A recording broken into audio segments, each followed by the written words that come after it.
Okay, so we are here today on June 27th, 2016 with Bhante Vimalaramsi, the abbot of the Dhamma Sukha Meditation Center, and Venerable Punnaji from Malaysia, originally from Sri Lanka. And tonight we'll be having a Dhamma discussion between both of them. So I was asked today about the acronym TWIM. Why do we have the word wisdom in it?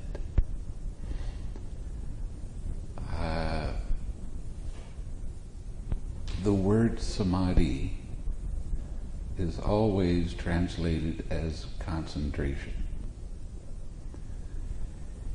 Rice Davies, in his dictionary, said that the word samadhi was never used before the time of the Buddha. There were many other words for the word concentration, but the Buddha wanted to use a different word so it would describe a different type of meditation. Sama means tranquil. D, according to, I think it was Bhadadatta, he had a dictionary. Mm-hmm. It was in his dictionary. D meant wisdom. So that's why we call it tranquil wisdom, insight, meditation. You have to have a very, very calm mind to be able to see the links of dependent origination. Anytime you hear the word wise or wisdom in the suttas, it's talking about seeing the links of dependent origination and understanding how this process works. And I wanted you to comment on this, if you can. I didn't hear properly. Oh, I'm sorry. It's I a should problem. have turned my head towards you. Sama is tranquil. D, according to the Bhadadatta, is wisdom. Yeah, wisdom. And that's why we call this tranquil wisdom. There is insight in this meditation. Yeah. Meditation, TWIM.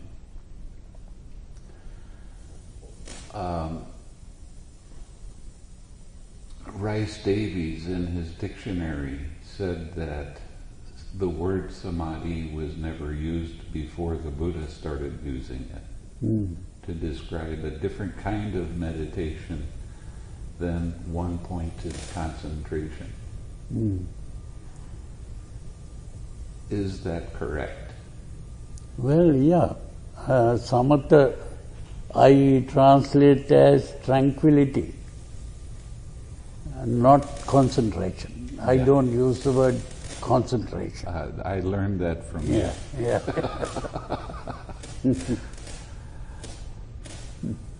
I tell some of my students the word concentration is like a four-letter word in English. We don't use it.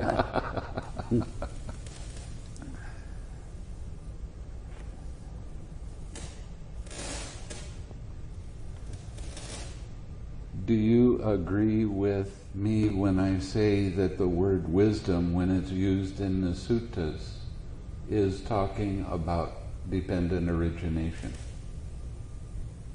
Well, I have no objection to using the word wisdom, because wisdom I see as the result of meditation. Mm-hmm. That means you begin to understand or comprehend what is there to understand. Yeah. So, Bhante, if samatha, the meaning of the samatha become wisdom, so why No, not samatha, samadhi. D is wisdom. So why the different books that translate as concentration? Translations are different. It depends on the person that does the interpretation of the word, their understanding of it. But I think that's not a very important problem because this is all connected with wisdom, and the tranquil mind is able to understand things. And realize things. Yeah. Yeah.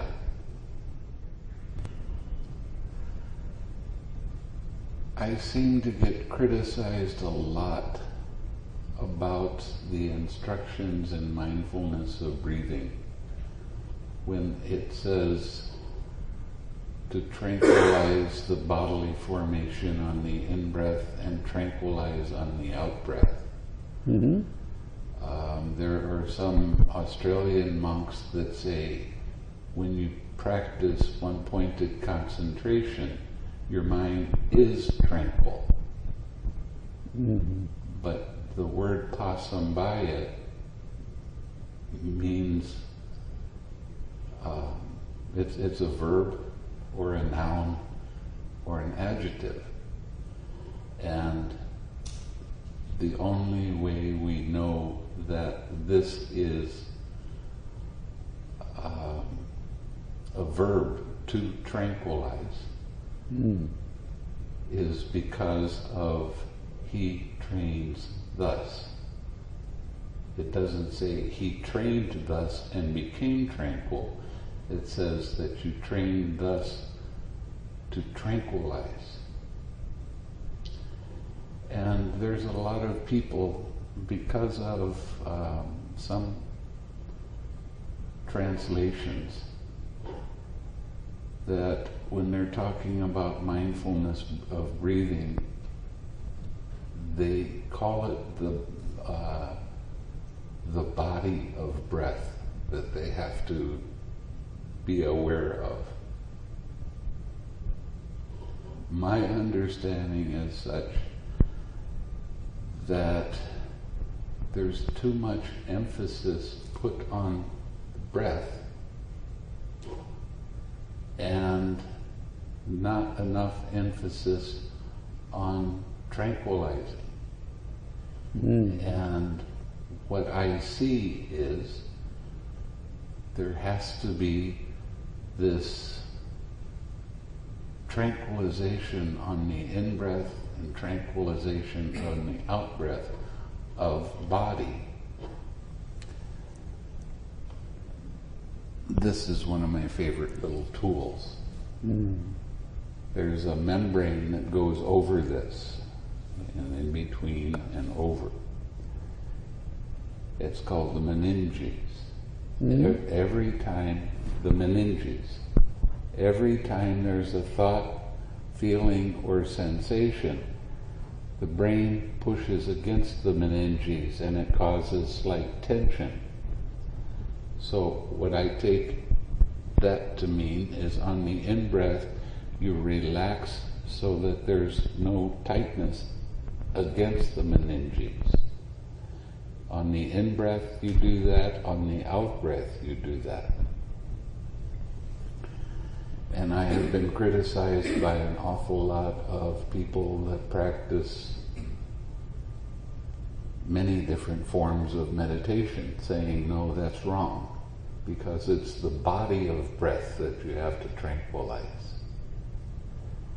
And when that happens, what I tell people is they're focusing too much on the breath and not recognizing that the tightness is how you recognize craving. Do you agree with that? So, and of course you have the spinal cord going all the way down and the meninges is around that whole thing. So So when you relax that tightness that you feel here, you're actually tranquilizing the whole body. Well, the way I see it is like this. Now, if we read the sutra, Satipatthana Sutra, the Buddha says,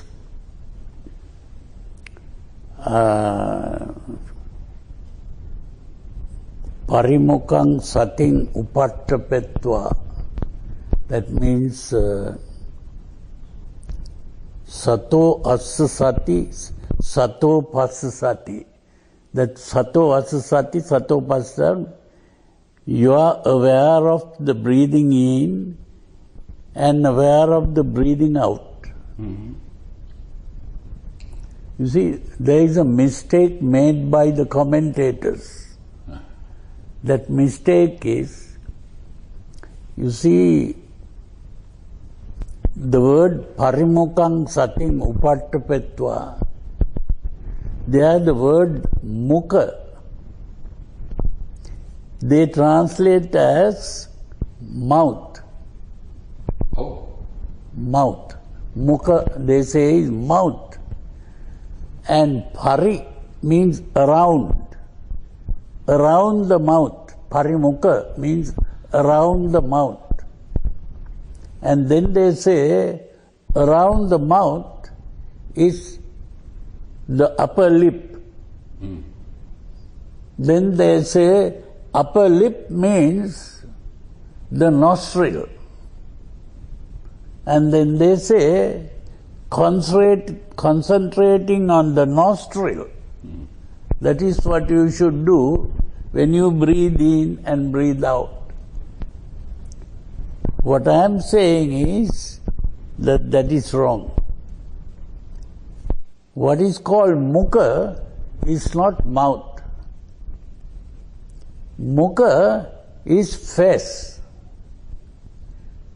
Now, when I said this in Malaysia, the people in Malaysia said, yes, according to our language, mukha means face. That means that is the real original meaning of the word mukha. It's not mouth. But in the Sri Lankan language, Sinhalese people, they use the word mukha to refer to the mouth. So I think that is a mistake that they made. But the real original meaning of mukha is face. Now the other point is parimukha. Pari means around. Now we say the environment is called parisaraya. Pari means around. Environment is what is around you. And parimukha means around the face. Now around the face means your attention normally, all your senses, sense organs are in the face. The eyes in the face, nose in the face, the tongue in the face, the ears in the face.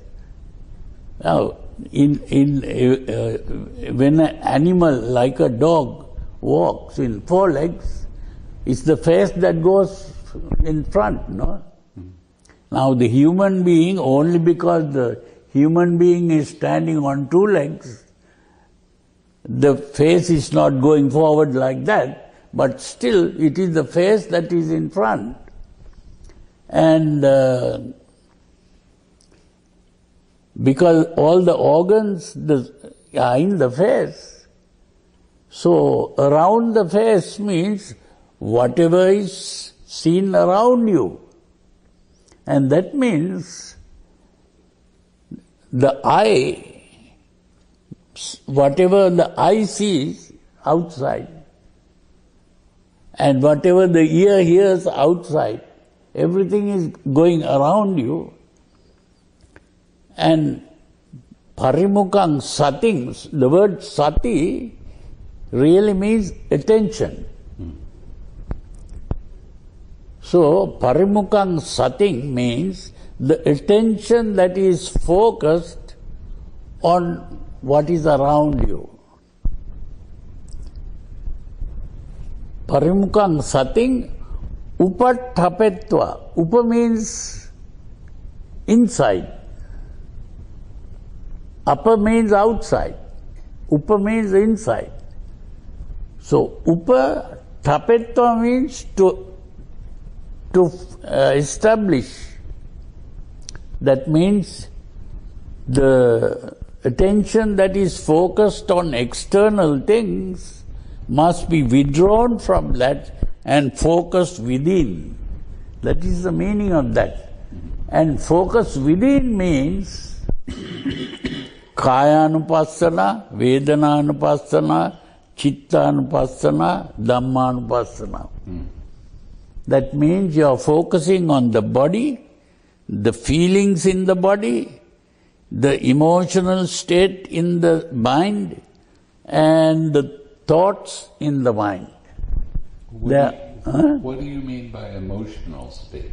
Emotional state means the word that normally used in English is what we call the mood. M-O-O-D, mood. What is your mood? That state of the emotional state is the mood. Are you angry, or are you greedy, or are you frightened, or are you worried? That is the mood. So the chitta really means the mood. And the word mano refers to the thinking part, the thinking, reasoning. You find out whether it is true or false, good or bad. The thinking part is the mano. And what is in the mano is the thought. So when we say mano Dhamma, just like we say chakku rupa, chakku is the eye, rupa is the mental image that we see. I thought rupa was material. What's that? Material, rupa. Rupa is not material, but we take it as material. What is the definition? What's the definition of rupa then? What's that? The definition of rupa. Rupa means image. Now when we say we are going to draw a picture, that is called rupa. That picture is called rupa. When a camera takes a picture, the picture is the rupa. So our eye is also like a camera taking pictures. And whatever we see, when I see a chair there, it is simply a picture in the eye. Yeah. Huh? Yeah. So the word rupa, you're saying... What's that? The word rupa, is it... Buddha? Is it... Rupa. Yes. Is it the root? Rupa. Is it the root of the word arupa, like the arupa jhanas? What's that? I don't hear that properly. Okay. He wants to know if the root word for arupa is rupa. Rupa, yes.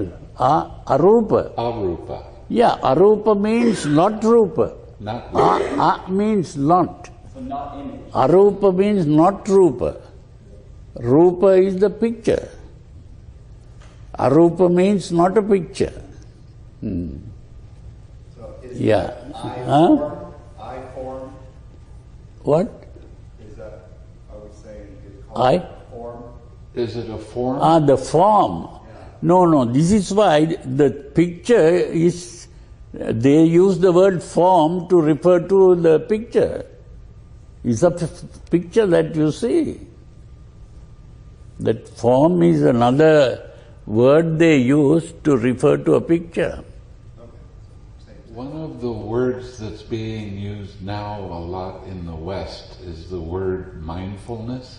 Yeah, I have an objection to that word. I do too. The word mindfulness is to fill the mind, but what you are really trying to do is to empty the mind, Right. not to fill the mind. Mindfulness means you are fully conscious. That is the meaning of mindfulness. So this is the problem here is, are you focusing on external things or are you focusing on what is going on inside you?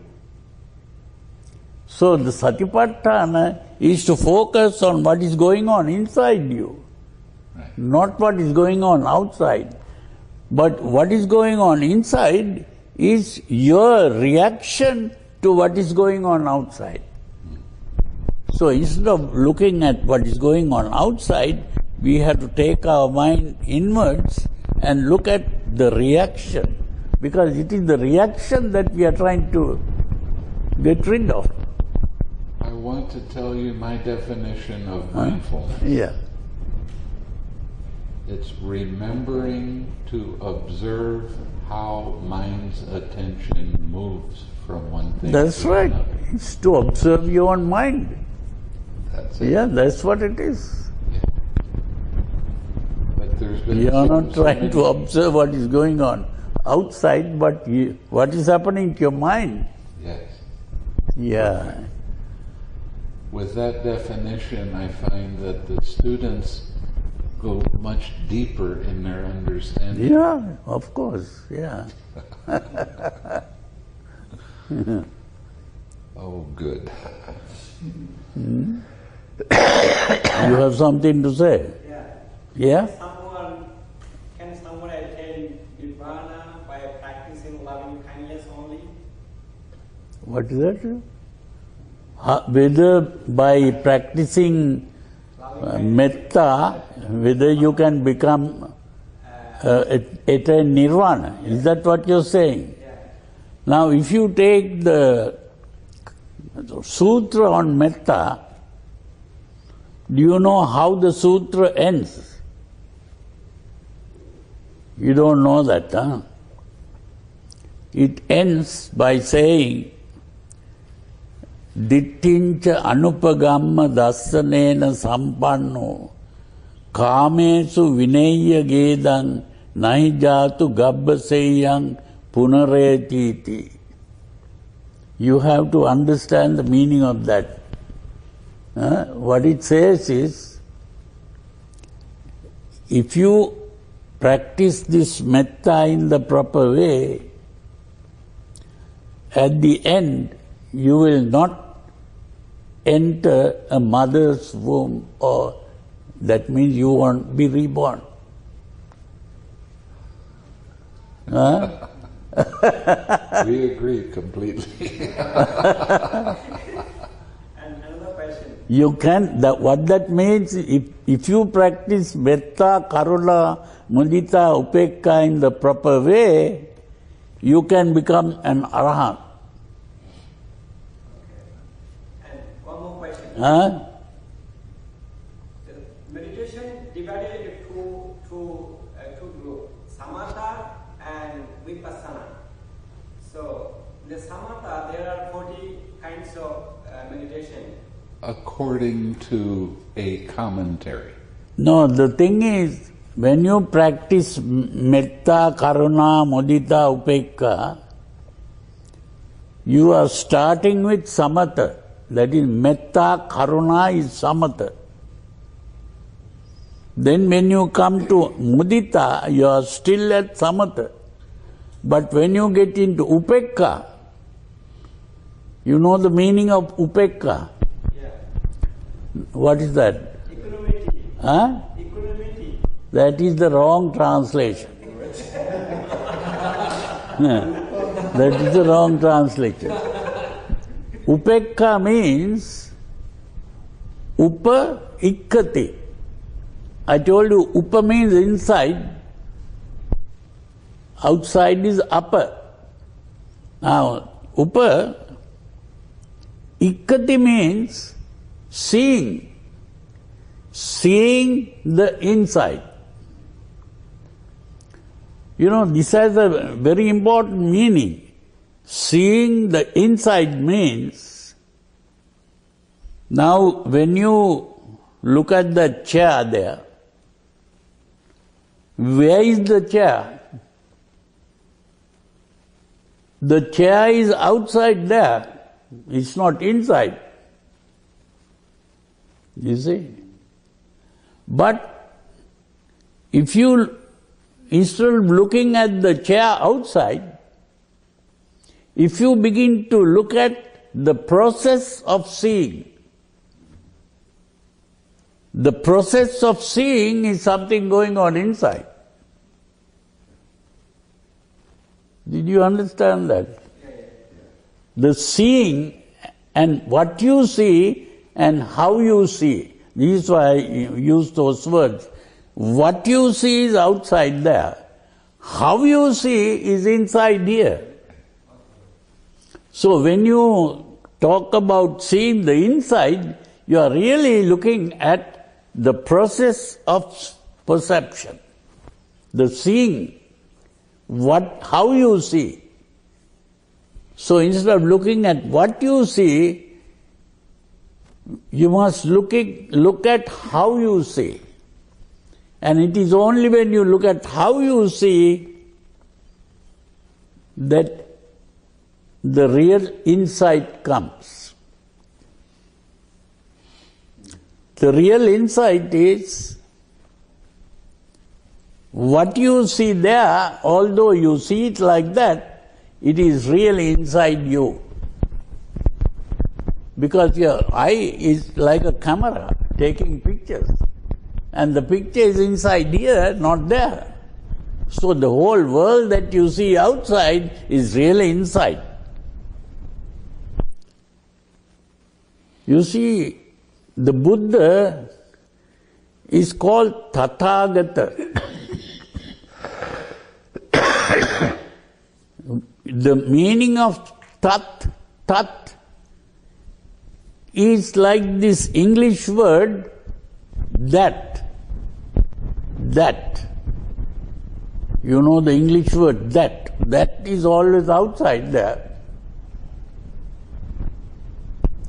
Tat, agata. Agata means come. I have come.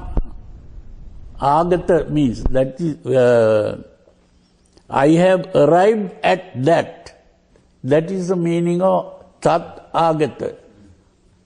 One who has arrived at that. That means that has been seen as this. What is inside, you see?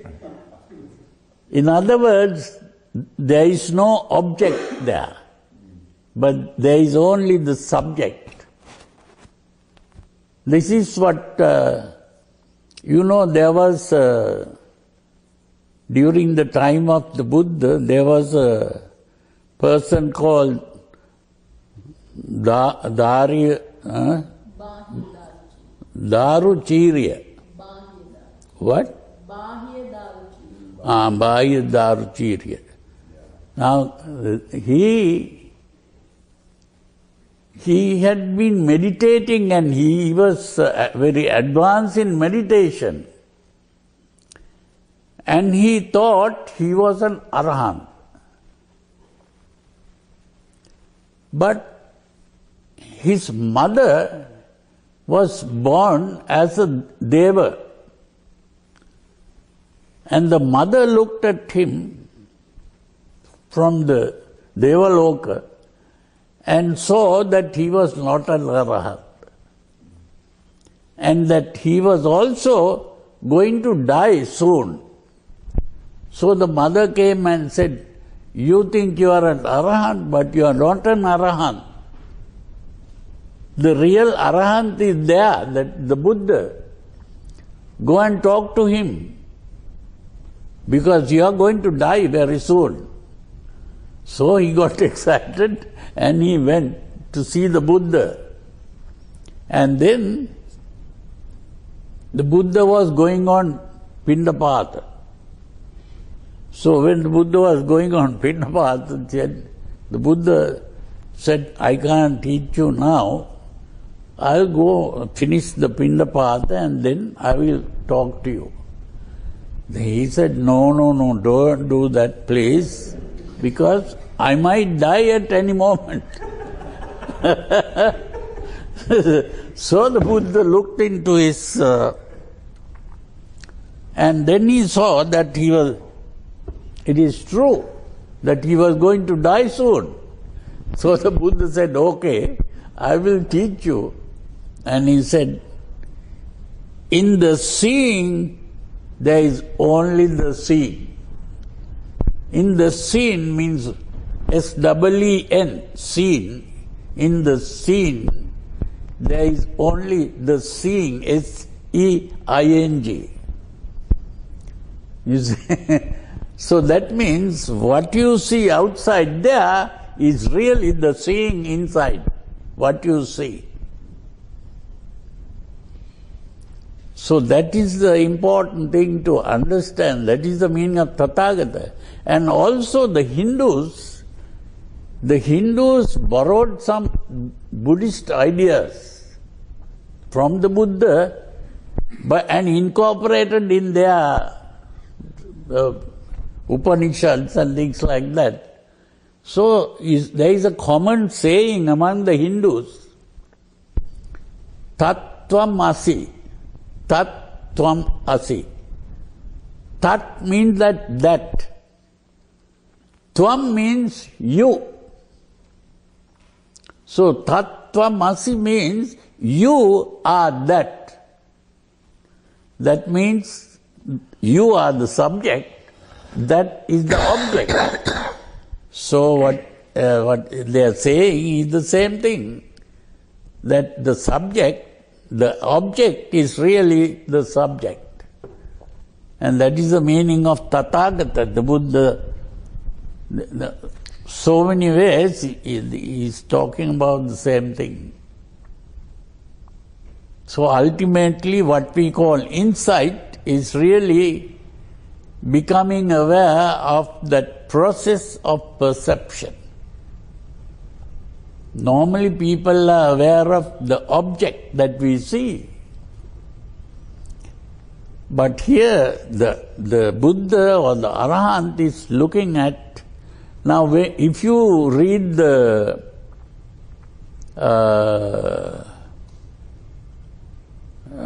first sutra in the Majjhima Nikaya, Aganya Sutra. That Aganya Sutra, that is what the Buddha is pointing out there. He is comparing how the ordinary person sees things in the world. Then how the person who is meditating sees the world. Then he points out how the Arahant, who has finished meditation, who has perfected, and how the Buddha sees. This is the same thing. He points out, Pataving Patavito Sanjanati. Patavi means a solid. Any solid that we are thinking of. A chair is a solid. Normally people see the solid, that is Pataving Patavito Sanjanati. And Pataving Patavito Sanyatva Pataving Manyati. That means having seen the Patavi, the object, he comes to the conclusion there is an object there. That is the normal person. But the Arahant, Pataving Patavito Abhijanati. That word Abhijanati, the ordinary person was Sanjanati. Sanjanati is just seeing the thing. Abhijanati is a higher level of seeing.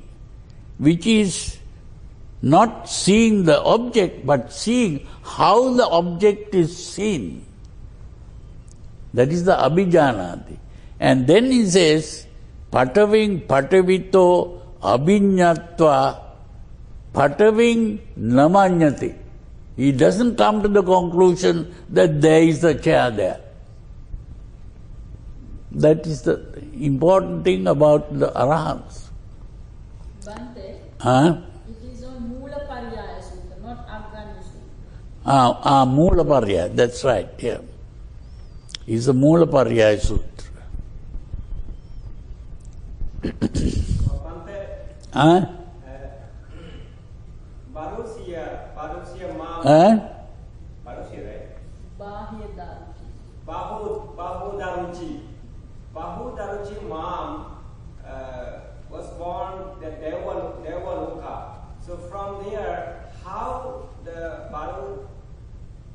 Bahya Daruchi. How Daruchire, you are talking about Daruchire. How his mom, Huh? how his mom knew that he wasn't attained arahantship in the human world. What is he saying?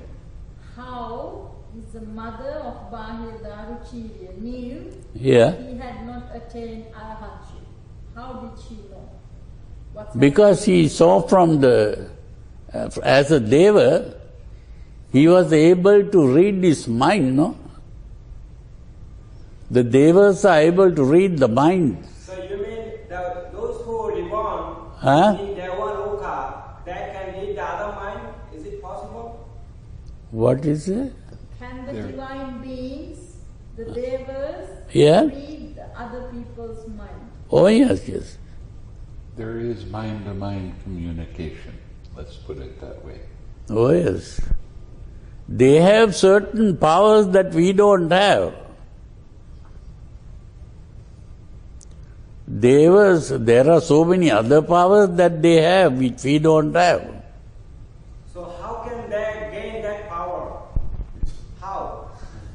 By dying You have to and become a being deva reborn. to find out.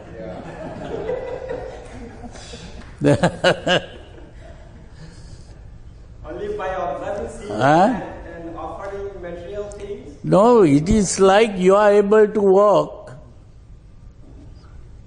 and you are able to talk. Maybe some other animals are not able to do that. Everything is like that, you see. So you are born with certain abilities. Okay, so when except the metta bhavana, What? except metta bhavana, if we Metta bhavana, yeah. if we practice like maranasati and other practices, can we attain nibbana? How through metta bhavana, how you attain nirvana? No. Is that what you are asking? Huh? No. What is it? He wants to know about the 40 different kinds of meditation, whether you can What attain is that? the 40 different kinds of meditation in Visuddhimagga. Uh-huh. He wants to know if you can attain Nibbana with those. No. The 40 different kinds of meditation, they are what is called samatha bhavana. So the samatha bhavana can only calm the mind. It doesn't bring you insight. Unless you The practice insight with comes from a different kind of meditation. That is the vipassana bhavana. There are suttas that say samatha and vipassana are evenly yoked together. What? Yeah. In the Satipatthana Sutta, it has the 5 aggregates. Yeah. The 5 aggregates and the 4 foundations of mindfulness Yeah. are the same thing. Yeah. While you're in the jhana, you can have insight if according to my way of thinking, and Yeah. it seems to be right. No, the thing is, not the first jhana. You have to get to the fourth jhana to get the insight. Once you are in the fourth jhana, you can get. It depends on your definition of insight then. Well, maybe, I don't know. But how do you say that in the first jhana you can get insight? If you have a hindrance, Huh? if you have a hindrance arise, Yeah. and you relax and let it go, your mind becomes pure. Yeah. Mind gets pure, Okay. but that doesn't mean nirvana. No. Well, it Yeah, means in the first jhana, there are no hindrances. Right. Therefore, the mind is pure. Right. But although the mind is pure, you have not become an arahant. No. Yeah. And insight doesn't imply that you are an arahat. Insight means No, that you insight see- also, there are different degrees of insight. That's right. And Yeah. I was trying to explain how Yeah. you have insight in the first jhana. When you let go of the hindrance, Yeah. you don't take it personally anymore.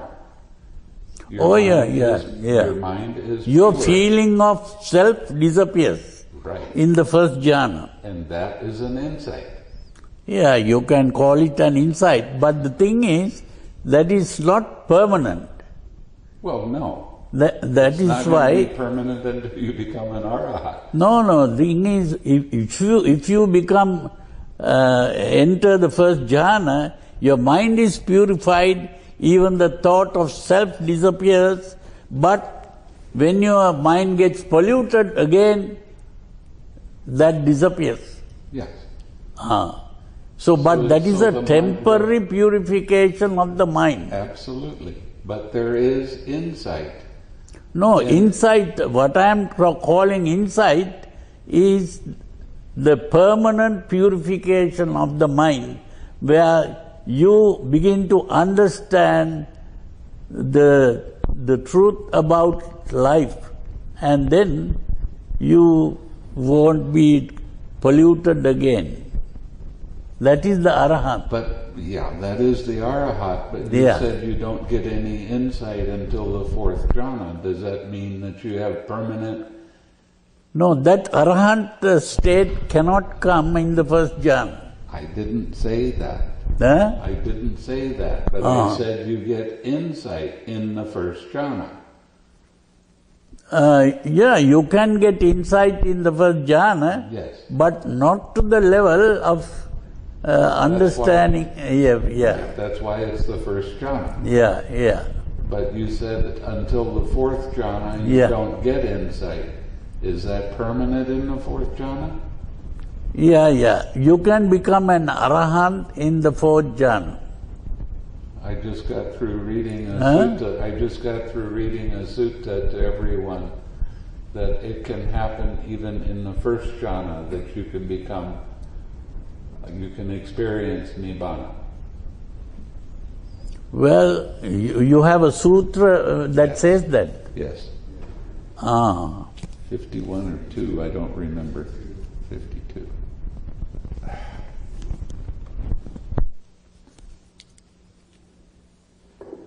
Well, look at that. It happens What to is be the right name in- of the sutra? I will show you right now.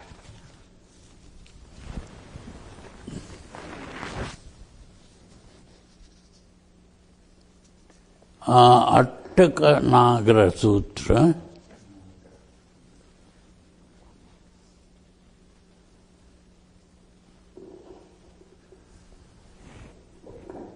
So when I'm teaching the meditation, I tell people that they have the potential to attain Nibbana. And it can happen at any time. It depends on that person and their understanding. But the way it is written here, It looks like in the first jhana you can become an arahant here. Yes.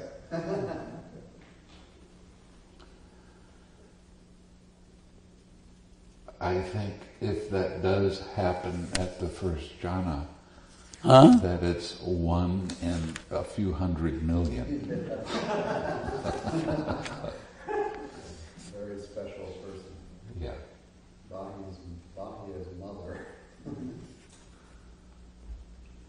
But the thing with the awakening factors is that they will come together and they will be in perfect balance. And there is in the Anupada Sutta, it says even in the first jhana, there is some upekkha. And when you experience it, you see it, because you see that there's a certain amount of balance. It's not real strong, but it is there.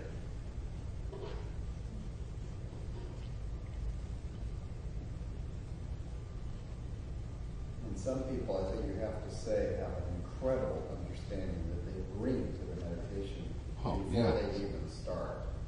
And they just get it. I have to look into this, yeah? Okay. Looks like what you are saying is correct. I do have the Pali. Huh? I have Majjhima Nikaya in the Pali. So I'll bring that to you. So you Okay, can yeah, look in yeah. Pali. I have a question. In the Mahasachika Sutta, number 36. Maha what? Mahasachika, the Buddha rejects Alara Kalama and Uda Ramaputa's teaching of the concentration method. He says it doesn't get you to Nibbana. So what did he reject? What was that method that they were teaching? I didn't hear that properly. In Mahasachaka Sutta, Mahasachaka, yes, yeah? Buddha is rejecting Yeah? what Avalokitesvara and Uddhacharana was teaching Yes? as Jhanas. Yes? Of jhana. So he's asking, what did he reject? What was that practice that Buddha rejected? They were practicing jhanas too.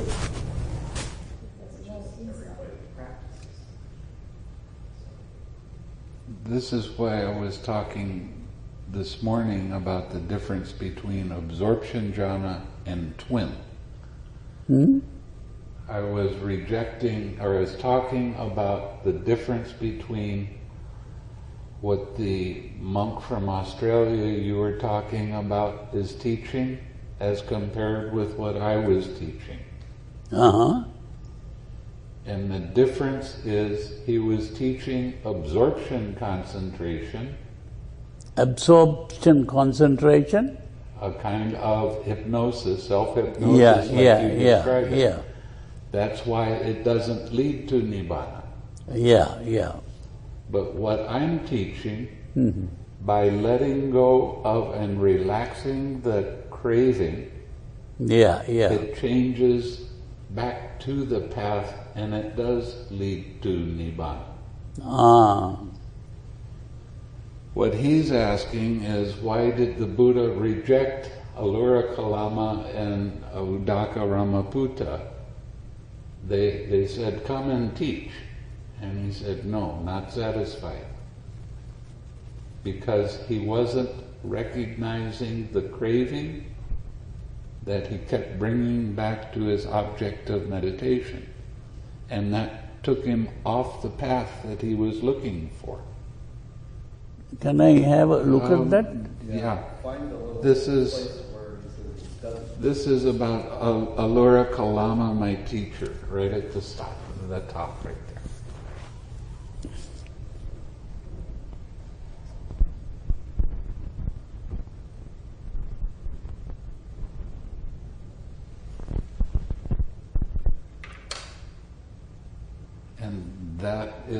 one of the reasons I have a problem with samatha meditation and vipassana meditation. Oh no, what this means is that now the Alara Kalama and Uddakaram Putta were the teachers that he went after, no? Yeah. So the Buddha was able, the Buddha, not Buddha at that time, Right. Prince Siddhartha, he was able to reach the level that Alara Kalama had reached. Yeah. And so Alara Kalama said, now you have reached the same level that I have reached. So be here, we will be two teachers teaching these people. So the Prince Siddhartha said, no, I don't want to be your teacher, and I want to go further than that. Right. Yeah, I want to go further than that. And he went to get Uddakarama Putta. Now Uddakarama Putta had reached the same level that Alara Kalama had reached. But he said, my teacher, who is now dead, my teacher, who is Uddakarama, he had reached the next stage, higher stage. And I can tell you what he told me, and if you like, you can try it. So he said, okay, you tell me. And then he was told, and he tried that, and he reached that stage of non-return, and what's that? Neither perception. Neva sanya, na sanyayata. Right. You know? Yeah. So then this Uddakarama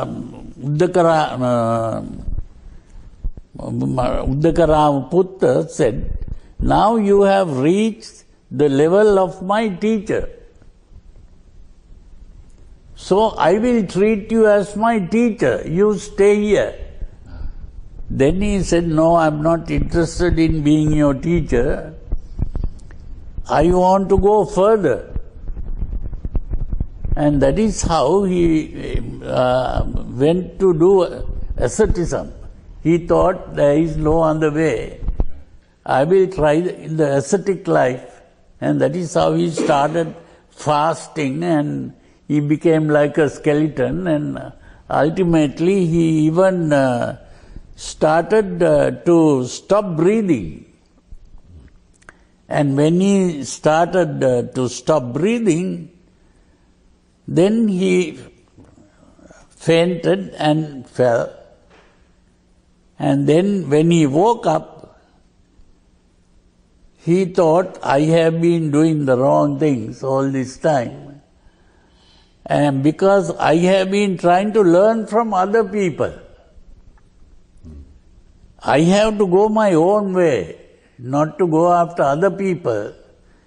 And then he recalled that when he was a child, he was able to enter the first jhana. And so he thought, now I will give up everything, and I enter the first jhana. But it had to be a different jhana than what he was practicing with these other teachers. Oh yeah. It is something different, yeah. What? And that jhana was something that automatically came to him as a child. There was no one to teach him. Right. Because he has been practicing all the paramitas all this time, and so he automatically entered that. So he got into that. I call it just letting go. That is what he did. It's not really anapanasati. Right. It was just letting go, giving up everything. Letting go means relaxing. It's the main thing that he did was relaxing, nothing else. Just relaxed. And so when he relaxed, he entered the first jhana automatically. Yes. because he was free from the hindrances.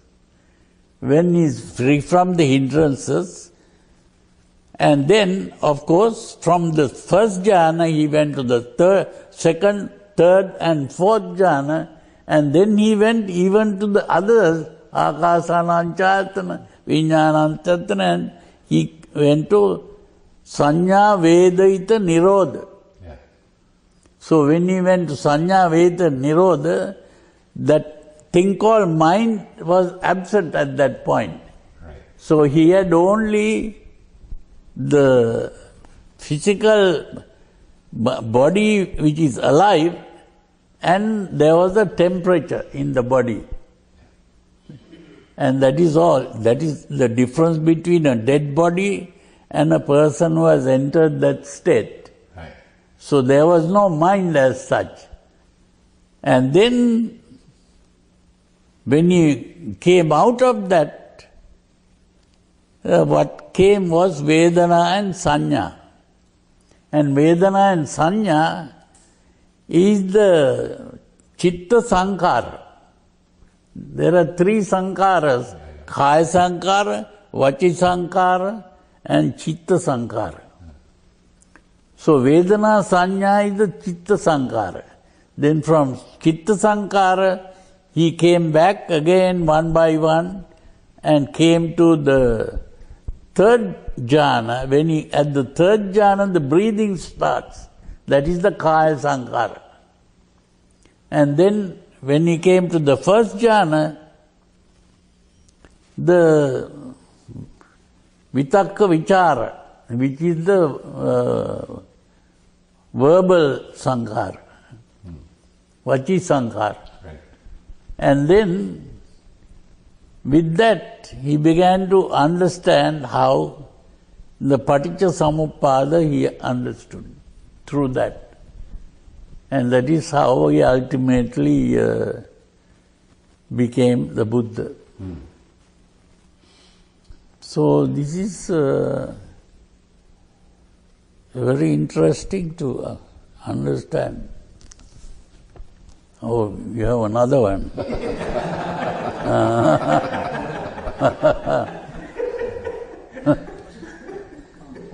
Now, what I wanted to show you here, it's called origination. Yeah. Before my awakening, while I was still a bodhisattva, not fully awakened, it occurred to me, alas, the world has fallen into trouble.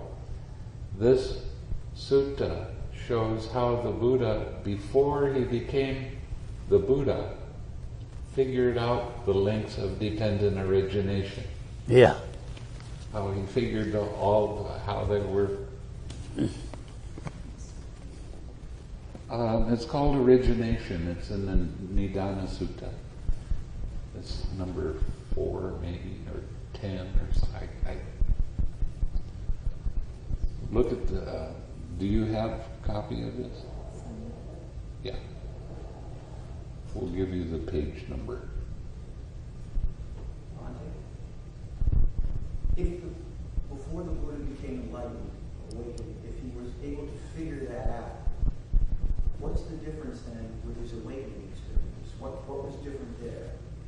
That's the difference between intellectual knowledge and knowing and seeing. The direct experience. That's the realization. You can have all of this knowledge and know it intellectually, but that doesn't mean you're going to attain Nibbana. But when you realize it, you see it, it's very deep. That is the way it works.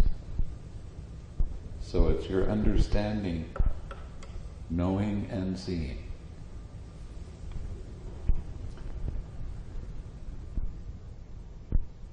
So I got you holding the heavy book again. I'll take it.